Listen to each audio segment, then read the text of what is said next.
একটা কথা মাথায় রাখবেন, ঘড়ির কাঁটা আর নদীর স্রোত কখনো কারোর জন্য থেমে থাকে না।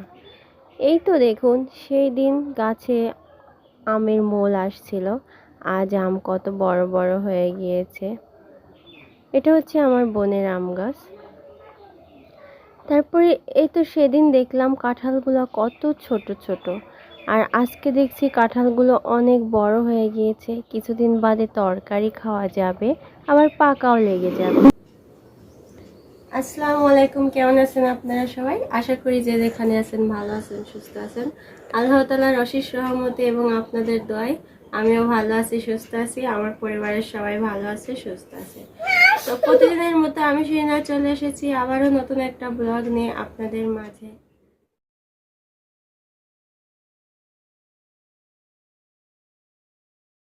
নূরকে আমি আদর করতে করতে একটু কোলে নিলাম, নিয়ে ওকে কুতু কুতু দিলাম, দুই গালে চুমু খেলাম। বেশ ভালোই লাগছিল। আগে কত ছোট ছিল, এখন অনেকটা বড় হয়ে গিয়েছে। এখন সেই আগের মতো আর আদর করতে দেয় না। নূরের বাবা সকাল 7টায় অফিসে চলে গিয়েছে। কিছুক্ষণ পরেই নূর উঠে গিয়েছে। এখন আমি ওকে ফ্রেশ করে নাস্তা করিয়ে ওর সঙ্গে একটু খেলা করছিলাম। এখন বাজে সকাল 8টা, তাই 8টা থেকেই আজকের ব্লগটা শুরু করলাম। এদিকে আমার শ্বশুর বাসায় না থাকার কারণে আমাদের বাসায় কাঁচা বাজার আর মাছের সংকট পড়ে গিয়েছে। হঠাৎ করে বড় ননদ তার ছেলেকে দিয়ে 5 কেজি মাছ আনিয়েছে। তার মধ্যে 3 কেজি রুই মাছ আর 2 কেজি বাটা মাছ সিয়ামের কাছ দিয়ে দিয়েছিল কিনে। সিয়াম বাসায় নিয়ে আমার কাছে এনে দিল। আমি মাছগুলাকে সুন্দর করে গাবলার মধ্যে তুলে রাখলাম। এরপরে মাছগুলোকে সুন্দর করে পানি দিয়ে ভিজিয়ে দেব, কারণ মাছগুলো যদি একটু পানি দিয়ে ভিজিয়ে রাখা হয় না, তাহলে মাছের আঁশটেগুলো উঠে যায়। কোটার সময় অনেক সুবিধা হয়, মাছের গায়ের আঁশটেগুলো তাড়াতাড়ি উঠে যায়। আমি একটা মাছ হাতে নিয়ে দেখলাম মাছগুলো বেশ বড় বড়, কিন্তু বাটাগুলো ছোট ছোট ছিল। এই ভাবছি 5 কেজি মাছ কিভাবে কুটব। তো হঠাৎ করে আমার শাশুড়ি এসে বলল, মাছগুলোকে বাইরে নিয়ে চলে আসো, আমার শাশুড়ি কুটবে। তো এই যে দেখুন, এদিকে মাছগুলো সুন্দর করে কুটা হয়ে গিয়েছে। এগুলা ছিল রুই মাছ। রুই মাছগুলো সুন্দর করে কুটে ওই গাবলাতে রেখেছে, আর এগুলো ছিল বাটা মাছ। এদিকে আম্মা মাছগুলো কুটে ক্লান্ত হয়ে গিয়েছে, তাই ভাবলাম নূরের দুধগুলো আমিই নিয়ে আসি। বোতলগুলো ঝটপট ব্যাগে ভরে দুধগুলো আনতে চলে যাব। এখানে রোকেয়া ভাবির দুধ আছে, তিশা ভাবিদের দুধ আছে, আর আমাদের আছে। যে বাইরে প্রচণ্ড রোদ, এত রোদের মধ্যে আমি দুধ আনতে যাচ্ছি হাতে ব্যাগ নিয়ে। তো এত রোদের মধ্যে বাইরে বের হওয়াটা কিন্তু ঠিক না। আপনারা রোদ গরমে সবসময় সাবধানভাবে চলাফেরা করবেন, বাইরে কম বের হবেন, আর সবসময় আগুনটা ফাঁকে রাখবেন। তো এই যে চলে এসেছি।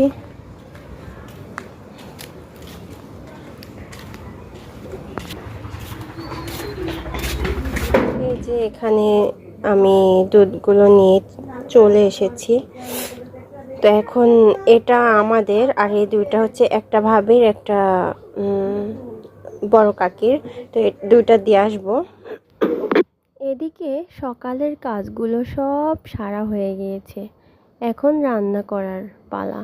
তো রান্না করতে যাওয়ার আগে আমি আর আমার শাশুড়ি মিলে কিছু সজনে গাছ থেকে সজনে পাতা পেড়ে নিলাম, আর দুজনে মিলে ঝটপট বেছে নিলাম, কারণ অনেক দিন সজনে শাক খাওয়া হয় না। আর সজনে শাকগুলো খেতে কিন্তু অনেক টেস্ট লাগে। আর আমাকে তো প্রতিদিন যদি শাক দেওয়া যায় আমার কাছে খুব ভালো। আমি তো শাক খাওয়াই একদমই ছাড়তেই চাই না, বাট শাক পাওয়া যায় না, এই জন্য শাকটা খেতে পারি না। তো প্রতিদিন আমাদের লাল শাক ভাজা হয়। তো আজকে লাল শাক বাসায় ছিল না, এজন্য আমি আর আমার শাশুড়ি মিলে ঝটপট সজনে শাক গাছে থেকে পেড়ে নিয়েছিলাম। আমি ফার্স্টেই বলেছিলাম যে আমাদের বাসায় অতিরিক্ত তরকারির আকাল হয়ে গিয়েছে, যেহেতু আমার শ্বশুর বাসায় নেই। তো আজকে আমি রান্না করতে চলে এসেছি। এখানে শাকের ডাটা বলে, সেটা ডাটাই বলে, ডাটা আর আলু কেটে নিয়েছি কুচি কুচি করে। আর এখানে নিয়েছি হচ্ছে রুই মাছ। মাছের সঙ্গে আমি পটল দিয়ে আলু দিয়ে রান্না করব। জন্য আমি পেঁয়াজ কুচি, রসুন কুচি আর মরিচ কুচি করে রেখেছি। যেহেতু ভাজিটা অল্প, তাই আমাকে পেঁয়াজ রসুন কুচিটাও অল্পই করতে হবে। আর এদিকে সেই স্পেশাল সজনে শাকটা আমি বোম্বাই পাতা দিয়ে ছোট ছোট করে কুটেছি। শুকনা মরিচ একটু বেশি করে ঝাল ঝাল করে ভাজি করব। খেতে ভারী মজা লাগে আমার কাছে এটা। আপনাদের কাছে কেমন লাগে? 4:30 আমি আজকে বিকেল করে রান্না করছি। তো সামান্য পেঁয়াজ কুচিগুলো দিয়ে দিলাম। খুব তাড়াতাড়ি আমি রান্নাটা সেরে ফেলার চেষ্টা করছি, কারণ আপনারা সবাই জানেন নুন কত পরিমাণ আমাকে জ্বালায়।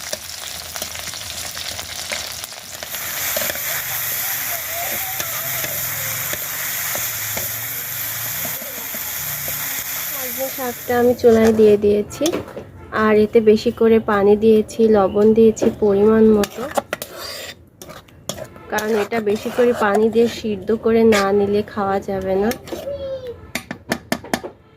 তো এই যে এদিকে আমার টাটকা টাটকা মাছের তরকারিটা হয়ে গিয়েছে, আর এদিকে সেই স্পেশাল শুকনা মরিচ দিয়ে ঝাল ঝাল করে সজনের শাকটা ভাজি করে ফেলেছি। আর এদিকে রেখে দিয়েছি সেই স্পেশাল শাকের ডাঁটি ভাজা।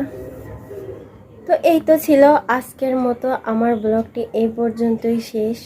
কালকে আবার নতুন ব্লগ নিয়ে আপনাদের মাঝে আসার চেষ্টা করব।